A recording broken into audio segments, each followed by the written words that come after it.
जी students, आज का हमारा चैप्टर जो है चैप्टर 6, इसका हम लोग डिस्कस करने जा रहे हैं। हमारा last topic, most important topic, करना मैप।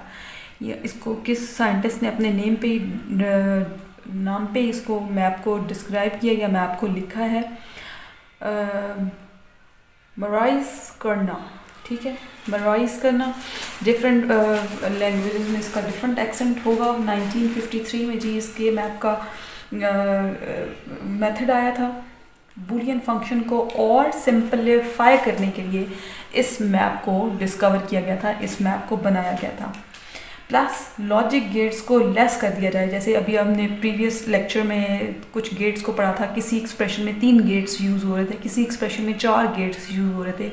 अब हम चाहते हैं उन नंबर ऑफ़ गेट्स को कम से कम यूज़ किया जाए और बूलियन फंक्शन को या बूलियन एक्सप्रेशन को सिंप्लीफाई किया जाए। तो उस बूलियन एक्सप्रेशन को सिंप्लीफाई करने के लिए एक और मेथड हम पढ़ने जा रहे हैं इस चैप्टर में। मोस्ट इंपॉर्टेंट है और फेडरल बोर्ड में इससे रिलेटेड क्वेश्चन, लॉन्ग क्वेश्चन ज़रूर आता है। दैट इज़ के मैप, ठीक है। इसका शॉर्टकट फॉर्म है के मैप। के मैप किस चीज़ पे कंसिस्ट करता है, इसके अंदर क्या होता है? इसके अंदर भी सेम उसी तरह जी इनपुट्स हैं 2n, ठीक है। सबसे पहले हम किसी भी एक्सप्रेशन में देखेंगे कि कितनी इनपुट्स पास हैं। लेट्स सपोज इनपुट्स हैं 4, तो 2 पुट करूँगी तो 4। इट्स मीन मैं एक मैप बनाऊँगी जिसके अंदर 4 सेल्स होंगे, ठीक है। 1 2 3 4, ये मेरे 4 सेल्स हैं। इन 4 सेल्स में मैंने कहाँ पे अपने वेरिएबल्स को रखना है या कहाँ पे अपनी इनपुट्स को रखना है। तो याद रखिएगा, जो ये मेरा ब्लॉक है ये मेरा ए बार का मैप है। जो मेरा ये वाला मैप है, ये वाला मेरा सेल है, इस पूरे मैप का जो ये सेल है, ये इस सेल का नाम है ए। सिमिलरली ये तो मैंने दे दिए इसमें नाम, ठीक है। इसको बोलते हैं रोज में ये नेम है। कॉलम्स में भी इन 4 सेल्स के नेम है। कॉलम में इसका नाम क्या है? बी बार, बी नॉट, ठीक है। और इसका क्या है? बी। इसका मतलब है अगर मैं इस पूरे सेल का नाम देखूं, मेरे सिर्फ इस सेल का नाम, इस सेल का क्या नाम है? अगर मैं रो में देखूं तो मेरा इस सेल का नाम है ए बार, और अगर कॉलम में देखूं तो उसका नाम क्या है? B bar. सिमिलरली मैं अपने इस सेल का नाम देखूं, इस सेल में अगर मैं रो को काउंट करती हूं तो ये कौन सी रो बनती है? ए की। इस मीन ये मेरा सेल ए कंटेन कर रहा है। और अगर मैं कॉलम को चेक करूँ तो मेरा ये कौन सा कॉलम बनता है? बी बार का। सिमिलरली अब इस सेल का नेम क्या है? इस सेल में अगर मैं अपनी रो चेक करती हूँ तो क्या रो का नेम है? ए बार। और अगर मैं अपना कॉलम चेक करती हूँ तो कॉलम में इसका नाम क्या है? बी। सिमिलरली इस सेल का क्या नेम होगा? रो में चेक करूँ तो इसका नाम क्या आएगा? ए। और अगर कॉलम में चेक करूँ तो इसका नाम क्या आएगा? बी। ये वो है। अगर आपकी वेरिएबल्स कितने गिवन है आपको? 2 रेज़ टू पावर 4, तो इस मीन आपके 4 सेल्स बनेंगे। सिमिलरली अगर मैं आपको एक और सेल ड्रॉ करके देती हूँ जो मेरी 3 इनपुट्स के लिए हो, 2 2 4 4 2 8, इसका मतलब है मुझे अब 8 सेल्स बनाने हैं, ठीक है। 8 सेल्स को मैं कैसे ड्रॉ करूँगी? मेरे यहाँ पे अब सेल्स बनाने के लिए आपने देखना है कि जो मैं मैप ड्रॉ कर रही हूँ इसमें रोज़ मेरी 2 ही होंगी, ठीक है। नंबर ऑफ़ कॉलम्स मेरे चेंज हो जाएंगे। यहाँ पे जो मेरी ए बार की वैल्यू है वो ए बार ही रहेगी और यहाँ पे मेरा ए ही रहेगा। अब मेरे सिर्फ नंबर ऑफ़ सेल्स जो हैं वो कॉलम की फॉर्म में थोड़े चेंज हो जाएंगे। ये 2 बन गए, 1 2 3 4, थोड़ा सा 1 2 3 4 5 6, थोड़ा सा सेल का शेप बड़ा कर देती हूँ क्योंकि मुझे 3 अंदर इनपुट्स लिखनी होंगी, ठीक है। 6 हो गई और फिर 2 और बना देते हैं जी। ये आपकी हो गई टोटल 8 सेल्स,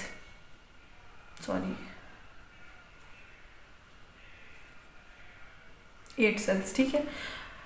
8 सेल्स का यानी कि ये 4 सेल्स और ये 4 सेल्स, पूरे का एक आपका ब्लॉक बन जाएगा। तो ये टोटल नंबर ऑफ आपके कॉलम्स कितने आ जाएंगे? 4 कॉलम्स और 2 रोज। अब आपने इनके ऊपर पुट करने हैं अपने वेरिएबल्स। अब वेरिएबल्स कहाँ पे क्या वैल्यू देते हैं वो मोस्ट इंपॉर्टेंट पार्ट है। याद रखिएगा कि जो ये वाला पोर्शन है यानी कि ये नेम है, ये same as it is b का ही रहेगा। बी के साथ बी का बार ही रहेगा। और सी कैसा आएगा? सी का भी बार रहेगा। तो पहली लाइन इसकी बी बार और सी बार की होती है। सेकंड यहाँ पे होती है बी बार और सी कांस्टेंट आता है। अब नेक्स्ट किस चीज़ की बार बनती है? बी और सी दोनों विदाउट बार बनते हैं। और लास्ट बी और सी की बार बनती है। आपने ये ऊपर बार किस किस के किस वेरिएबल की कब कब लगानी है, ये इसको बहुत अच्छे से मेमोराइज करना है, ठीक है। याद रखिएगा जो फर्स्ट वाला मेरा सेल है उसके ऊपर बी और सी दोनों वेरिएबल्स के ऊपर बार है, सेकंड में बी के ऊपर बार है, सी के ऊपर नहीं है, थर्ड बी और सी दोनों के ऊपर नहीं है। अगर ये आपने बार गलत लगाई, यकीन करें जो आप इसको मैप को सॉल्व करना स्टार्ट करेंगे, अगर ये आपको वेरिएबल्स के ना पता हुआ किसके ऊपर क्या बार लग रही है तो आपका क्वेश्चन पूरा गलत हो जाएगा। इसलिए काइंडली इसको बहुत अच्छे से ट्रिक या अपने आप को खुद को हिंट दे के मेमोराइज कीजिएगा कि किस तरीके से करना है। अब लेट्स सपोज मैं इस सेल का नाम देखती हूँ, मेरे इस सेल का क्या नेम है, ठीक है। इस सेल का मेरा नेम क्या है, ए बार, और ऊपर से अगर मैं कॉलम वाइज देखूं तो इसका नाम क्या है, बी बार और सी बार। ये मेरा सेल थोड़ा छोटा हो गया तो वैल्यू थोड़ी मर्ज होके आ रही है। नेक्स्ट इस सेल का नेम क्या है, ये मेरा क्या है, ए रो वाइज, और कॉलम वाइज क्या मेरा बनता है, बी बार और सी बार। सिमिलरली इस सेल का मेरा क्या नेम है, यहाँ से आप ले लेंगे रो में इसका नाम क्या आ रहा है, ए ये आ रहा है, बी क्या आ रहा है बार के साथ और सी सेपरेट। इसमें यहाँ पे क्या आ रहा है, ए बी बार और सी। इसमें क्या आ रहा है, अगर इसमें चेक करती हूँ तो रो में ए बार और ऊपर से कॉलम में क्या आ रहा है, सिंपल बी एंड सी। यहाँ पे क्या आ रहा है, रो में सिंपल ए, ऊपर से क्या आएगा, कॉलम से बी और सी। इस सेल का क्या नेम है, अगर मैं रो वाइज चेक करूँ तो ए क्या आएगा मेरा बार के साथ, और बी और सी में सी आएगा बार के साथ। इस सेल का मेरा क्या नेम है, अगर रो वाइज चेक करूँ तो ए, और कॉलम वाइज चेक करूँ तो बी विदाउट बार और सी विद बार। ये सेल्स के नेम है, ठीक है। आपको ये वैल्यूज़ यानी कि हर सेल का नेम आपको असाइन पता होना चाहिए कि किस सेल का क्या नेम है।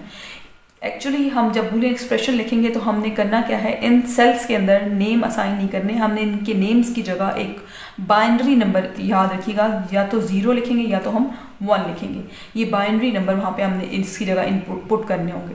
हमें कोई बूलियन एक्सप्रेशन दिया हुआ होगा और बूलियन एक्सप्रेशन को यूज़ करते हुए हम के मैप ड्रॉ करेंगे, और जो बूलियन एक्सप्रेशन जिस सेल का होगा वहाँ पे आप 1 पुट कर देंगे, और फिर वहाँ पे जाके आपने मैप ड्रॉ करना है। अभी नेक्स्ट इसी को कंटिन्यू करते हैं और लेक्चर को, और मैं आपको मैप किसी बूलियन एक्सप्रेशन का ड्रॉ करना सिखाती हूँ कि किस तरीके से ड्रॉ किया जाता है। बूलियन एक्सप्रेशन दिया हुआ है, आपने इस बूलियन एक्सप्रेशन का एक मैप ड्रॉ करना है। सबसे पहले मैं अपनी देख लूँगी इस पूरे बूलियन एक्सप्रेशन में आपको कितनी इनपुट्स दी हुई हैं। इसमें से 2 इनपुट हैं, एक इनपुट का नाम क्या है ए, दूसरी इनपुट का नाम क्या है आपका b. It's mean 2 raise to power n करती हूँ तो मेरा आंसर क्या आता है 4। इसका मतलब है 2 रेज़ टू पावर 2, मतलब 2 मेरी जो है इनपुट्स हैं, तो 2 रेज़ टू पावर 2 मैंने पुट किया 4। इट्स मीन मैंने 4 सेल ड्रॉ कर देने। ये मैं आपके सामने 4 सेल ड्रॉ कर रही हूँ। 4 सेल ड्रॉ करना अकॉर्डिंग टू इनपुट्स, और उसके बाद इनको नेम असाइन करना, ये मोस्ट इंपॉर्टेंट है। फर्स्ट में आपको पता है इस सेल का नाम क्या है आपका ए बार, इसका नाम है सिंपल ए। सिमिलरली कॉलम में चली जाऊँ तो इसका नाम क्या आ जाएगा, बी बार, और इधर कॉलम में चली जाऊँ तो इसका नाम क्या आ जाएगा, simple just b. According to this first expression ये कह रहा है a bar and then b. A bar मेरा कहाँ पे आएगा, यहाँ पे मेरी ए बार है, और बी सिंपल वाला चाहिए तो ये बी सिंपल वाला है, यहाँ पे 1 आ जाएगा। सेकंड ये देखें ए क्या है, विदाउट बार, इसका मतलब है ये वाला सेल मेरा ए, ये वाले दोनों सेल विदाउट ए बार है। लेकिन बी की वैल्यू क्या है, बार की, इसका मतलब है ये वाला सेल ऐसा है जो बी बार दे रहा है मुझे, यहाँ पे 1 आ जाएगा। नेक्स्ट आप देख लें ए के ऊपर भी बार नहीं है, तो इसमें इन दोनों में से पहले चूज करूंगी, ये वाला मेरा होगा वेरिएबल, मतलब मेरी ये वाली रो यूज़ हो रही होगी। अब कॉलम कौन सा यूज़र है वो बी के अकॉर्डिंग देखना है, बी क्योंकि विदाउट बार इसी में है तो यहाँ पे बी आ जाएगा। अब यहाँ पे आ जाती है मोस्ट इंपॉर्टेंट आपकी ओवरलैपिंग। ओवरलैपिंग के लिए याद रखिएगा कभी भी ओवरलैपिंग डायगोनल्स में नहीं होती, हमेशा आपकी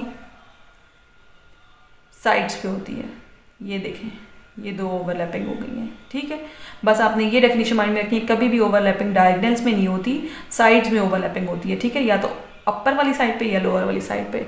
अब एक और बात कि आप यहाँ पे 0 भी लिख सकते हैं, और अगर 0 नहीं लिखना है, इसको स्पेस को खाली छोड़ना है तो आप खाली भी इसको छोड़ते हैं इस पूरे सेल को, ठीक है, क्योंकि इस सेल में कोई वैल्यू नहीं है तो इट्स अप टू यू कि आप इसको ब्लैंक कर दें या यहाँ पे आप 0 पुट कर दें। अब इसके बाद आपने क्या करना है, जो इसको इस 2 लूप्स को आपने बना लिया, अब इन 2 लूप्स को हमने करना है सिंप्लीफाई। सिंप्लीफाई करने के लिए मैं क्या करूँगी, पहले मैं अपने इस दोनों 1s को लूँगी, ये दोनों 1 मेरे किस तरीके से सिंप्लीफाई हुए होंगे। इस 1 को देखें, ये 1 मुझे कैसे गेट होता है, ए से, और इसमें बी कौन सा यूज़ होता है, बी बार का। सिमिलरली इस 1 को देखें, ये 1 मुझे कैसे मिलता है, इस ए से प्लस ए, और इसमें बी कौन सा मेरा, विदाउट बार। ये मेरा लेट्स सपोज फर्स्ट फंक्शन है, फर्स्ट स्टेटमेंट है एफ की फंक्शन की। इन दोनों में कॉमन क्या चीज़ आ रही है, ए कॉमन आ रहा है, आपकी रिमेनिंग वैल्यू अंदर क्या बन जाती है, बी बार प्लस बी की। तो जब भी दो वैल्यूज़ हों, जिसमें दो वेरिएबल्स हों, जिसमें एक विद बार हो और एक विदाउट बार हो, तो ये एक आइडेंटिटी है, this is always equal to 1। ये आपने मेमोराइज हमेशा करना है इसको, या इसके एज वी नो दैट का साइन लगा के साथ में लिख देना है।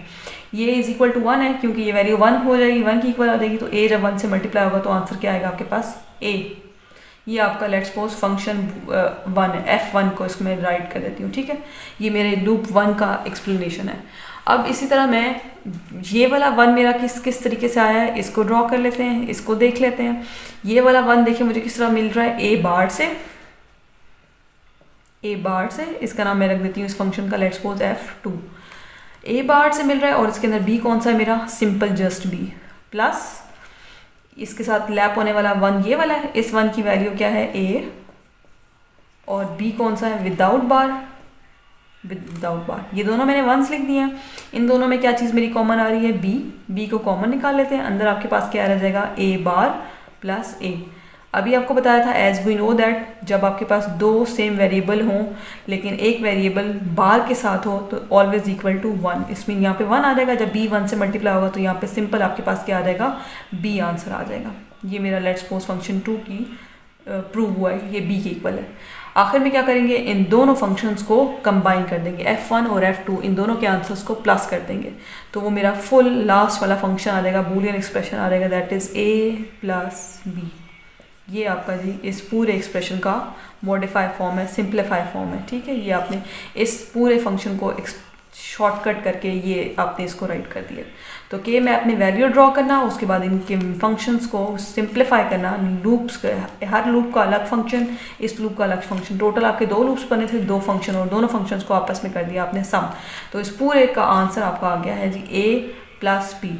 ये आपने 2 वेरिएबल्स के लिए मैप ड्रॉ करना सीखा है आज। According to your book next एक और एग्जाम्पल है आपकी, एग्जाम्पल नंबर 6, जो है आपकी 3 वेरिएबल्स के लिए। 3 वेरिएबल्स कैसे पता चल रहे हैं आपको, पूरे एक्सप्रेशन में देखिए कितने अल्फ़ाबेट्स हैं, एक a, b और c, तीनों डिफरेंट वेरिएबल्स हैं। It's mean 2 raise to power 3 put करें तो आपके पास क्या आंसर आता है, 8। इसका मतलब है इस वाले पूरे एक्सप्रेशन के लिए आप टोटल 8 सेल ड्रॉ करेंगे, ठीक है। 8 सेल्स ड्रॉ करेंगे, 8 सेल्स ड्रॉ कर लेते हैं जनाब हम लोग यूँ करके, ठीक है।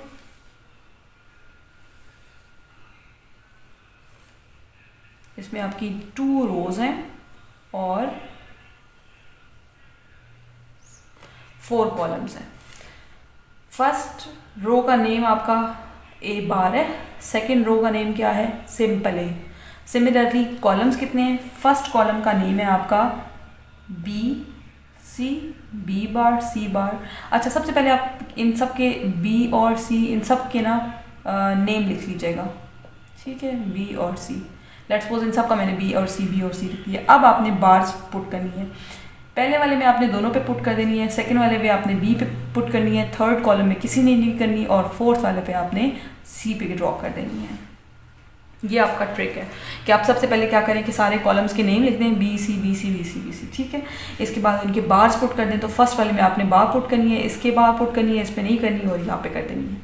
अब सेल्स के नेम अकॉर्डिंग टू एक्सप्रेशन डालना शुरू करते हैं। फर्स्ट कॉलम में देखें ए की बात कर रहे हैं, ए कौन सा ले रहे हैं, बार वाला, मींस ये इस कॉलम की बात कर, इस रो की सॉरी बात कर रहे हैं।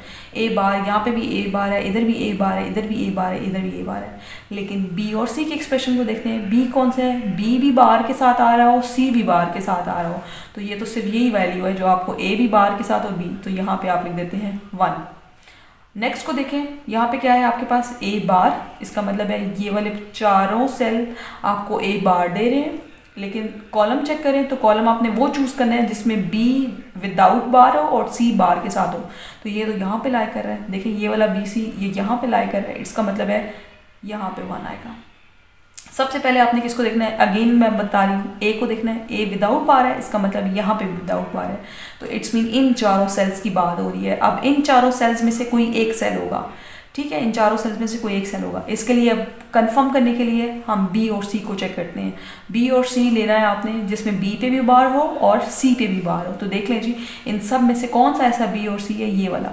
तो ए तो पहले ही पता चल गया था, कॉलम भी पता चल गया, बी और सी वाला यहाँ पे 1 आ गया। लास्ट को चेक कर लेते हैं, फिर बात करते हैं ए की। ए देख लें विदाउट बार है, इसका मतलब है इस ए की बात हो रही है, मतलब इन चारों सेल्स में से कोई एक सेल अगेन यूज़ करना है हमने।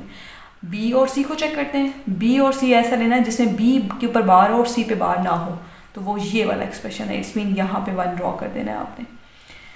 ये आपका एक आ गया, यहाँ पे 1 आ गया है। अब हम लूप्स को ड्रॉ कर लेते हैं। लूप्स किस तरीके से ड्रॉ करने हैं हम लोगों ने, ये आपका ये लूप ड्रॉ हो गया। लेट्स सपोज ये this one is your loop, ये एक लूप आपका आ गया। अच्छा, मैं आपको एक और बात बता दूं, ये 1 और ये 1 ये दोनों भी एक लूप बना सकते हैं। ये दोनों किस तरीके से लूप बना सकते हैं, मैं आपको हिंट दूं, उसका ट्रिक बता दूं किस तरीके से करेगा। जब लेट्स सपोज आपका मैप इस शेप में पड़ा हुआ है, ठीक है, सिंपल इस शेप में पड़ा हुआ है, इस मैप को मैं अगर इस तरीके से टर्न करती हूँ तो मेरा ये वाले वंस दोनों आपस में क्या हो जाएंगे, मर्ज हो जाएंगे, दोनों वंस आपस में मैच हो जाएंगे। तो मेरा ये वाला लूप बाहर की साइड को जाके बन जाता है। इसको मैं बाहर की साइड पर ड्रॉ करती हूँ कि ये वाला 1 इस वाले 1 के साथ बाहर की साइड पर जाके मर्ज हो जाता है। तो ये दोनों मिलके भी एक लूप बना देंगे। इस एग्जाम्पल को ज़रूर कंसीडर कीजिएगा कि बाहर के साइड का 1 और इस साइड के बाहर का 1 भी आपस में जब इनको इस तरीके से मैप को मर्ज किया जाए तो वो 1 भी लूप बना देता है। ये 2 लूप्स बन जाते हैं। अब इन 2 लूप्स को सॉल्व करते हैं। सबसे पहले मैं लेट्स सपोज एक फंक्शन 1 ले लेती हूँ। इसमें इस 1 को देखते हैं जी, मुझे ये वाला 1 कैसे मिलता है। इसमें ए सिंपल था, बी और सी मैंने बार के साथ लिया था, बी बार और सी बार। इस 1 को देख लें, इस 1 का एक्सप्रेशन क्या है, सिंपल ए और बी बार के साथ है और सी कॉमन है, सी नहीं है उसके साथ। इन दोनों टर्म्स में क्या चीज़ कॉमन आ रही है, ए कॉमन आ रहा है और बी बार भी कॉमन आ रहा है, ठीक है। रिमेनिंग आपके पास क्या बच जाता है, सी बार प्लस सी। प्रीवियस एग्जांपल में भी आपको बताया था कि जब 2 वेरिएबल्स हों जिनमें से दोनों सिमिलर हों लेकिन एक के ऊपर बार हो तो वो आइडेंटिटी 1 की इक्वल होती है। इट्स मीन ये वाला फंक्शन, इसका आंसर क्या आएगा, ए बी बार। ये मेरा F1 सॉल्व हो रहा है, फंक्शन 1। अब फंक्शन 2 लेट्स सपोज मुझे सॉल्व करना है, जो मेरा इस 1 और इस 1 का है जो बाहर की साइड पे बना रहे हैं लूप। तो इस 1 को मैं कंसीडर कर लेती हूँ। ये वाला 1 मुझे किस तरीके से मिल रहा है, ए बार और बी और सी का क्या मिल रहा है प्लस ये वाला 1 कैसे मिल रहा है, ए बार और इसका बी और सी कैसे है, विद बार है। बी भी बार के साथ है, सी भी बार के साथ है। इन दोनों में क्या चीज़ कॉमन आ रही है, ए कॉमन आ रहा है और सी बार कॉमन आ रहा है। रिमेनिंग क्या बच रहा है आपके पास, बी प्लस बी बार। दोनों को आप देख लें, 1 की इक्वल आ जाएगा। रिमेनिंग आपके पास क्या बचेगा, ए बार और सी बार। ये आपका F2 आ गया फंक्शन। तो कंबाइन करेंगे फंक्शन 1 और फंक्शन 2 को, तो टोटल आपका ग्रैंड क्या आएगा, ए बी का बार प्लस ए बार सी बार। ये आपका पूरा बूलियन एक्सप्रेशन का आंसर आ गया है जब आपने इन दोनों को कंबाइन करके ये वाला लिख दिया। ये आपकी एग्जाम्पल नंबर 6 है, ठीक है। एग्जाम्पल नंबर 6 में थोड़ा सा आपको बता दूँ, थोड़ा सा चेंज हुआ है, थोड़ा सा मॉडिफाई हुआ है। यहाँ पे अल्फ़ाबेट ए बार और बी बार और सी बार थे, बट एग्जाम्पल में आपकी आई थिंक बी जो है विदाउट बार यूज हुआ है और सी भी विदाउट बार है। बट अगर विदाउट एग्जाम्पल भी देखें तो आपका मैप इसी तरीके से ड्रॉ होगा, वैल्यूज आएंगी और मॉडिफाई होकर ये वाला आपका आंसर आ जाएगा।